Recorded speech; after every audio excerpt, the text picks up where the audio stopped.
Jerry, I'm just going to come out and say, to my knowledge, this is the first time that we are sharing these prototypes outside the company.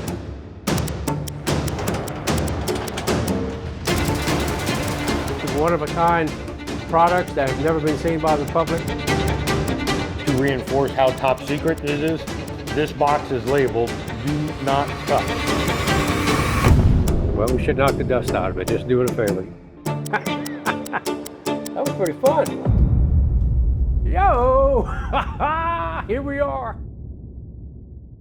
Hey guys, Jerry Miculek here, and welcome to my series, Tales from the Vault.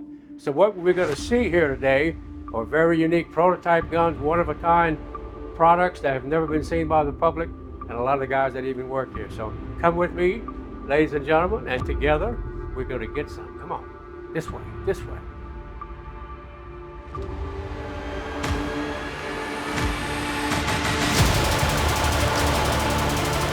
Yeah, that's a way to oxidize ammo. That was pretty fun. You know, Jason, this is one of the Smith & Wessons I've always wanted to shoot. The 76, pretty iconic sub-gun. We're gonna go through it right quick. No ammunition, nothing in the mag. Nothing in the mag. Well, take the chamber flag out there if you would. Right. And so we can do a show and tell on it. So you know more about this than I ever have. I knew of it, but the first question I'm gonna ask you, why do they call it a Model 76? The legend is that it cost $76 to make. That's what I had heard, yeah. Now that was well before my time here, but it does make a good story. So the production started back in the 60s, I would think? From what I've read, 1967 is when the gun was launched. Okay. So presumably for some time there, they would have been prototyping it and developing the test models in the tool room. Okay. This is a shooter version. From our engineering vault. Some of the guns that we saw earlier were the tool room prototypes, but this was a regular production one that we have that we'll go to the range a little bit later. So it's got the 3-position safety, safe, semi, and then giggle. Yeah. So yes, indeed. And folding stock on this one. Were they all folding stock, or this is unique? Or I believe all the 76s had that folding stock. I've certainly never heard of something different. Okay. Suppressed, of course. Right. This one has a suppressor on it. Right. So tell me about the suppressor. Is this the old wipe type suppressors, or This is the original kind, so it's much different than what we think of suppressors today that are a thing that you can go shoot a lot. These original suppressors from back in the 60s, of which we've retained a few in our engineering archives, are the old neoprene style wipes that the bullet physically shot through. And with each shot, it wore out the wipes a little bit more. So frankly, a magazine or two of ammo and you'll have burned up that suppressor.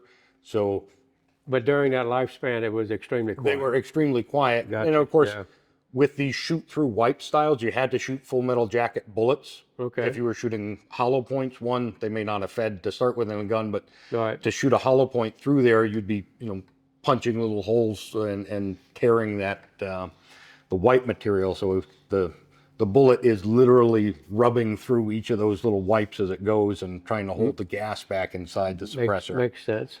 Legend is that early in the Vietnam War, with some of the secret squirrel stuff that the government was doing, they needed guns that were not U.S. marked in any way or gave plausible deniability that something wasn't U.S. related.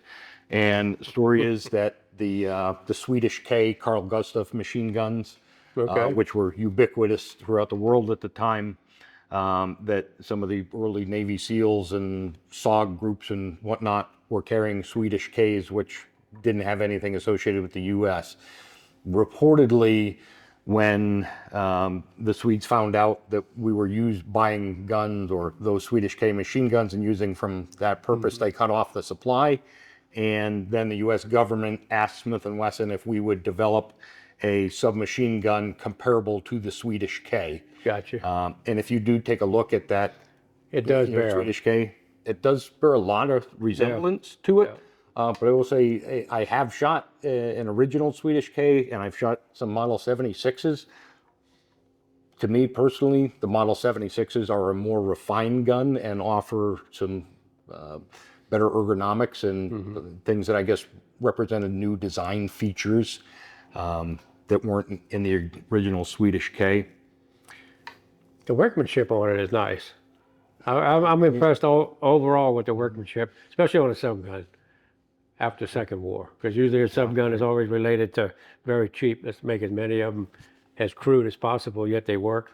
So they actually spent a little time and dressed it up and made it nice. But I'll tell you what, since I'm a fair guy and it was 76 bucks, I'll give you 78 bucks for it. What do you think? Fine by me. I'm here for you. You ready to go shoot? You bet, Jerry. Let's get some here, brother.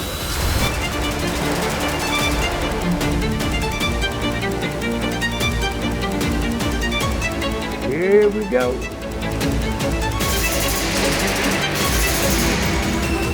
How come fun stuff doesn't last long?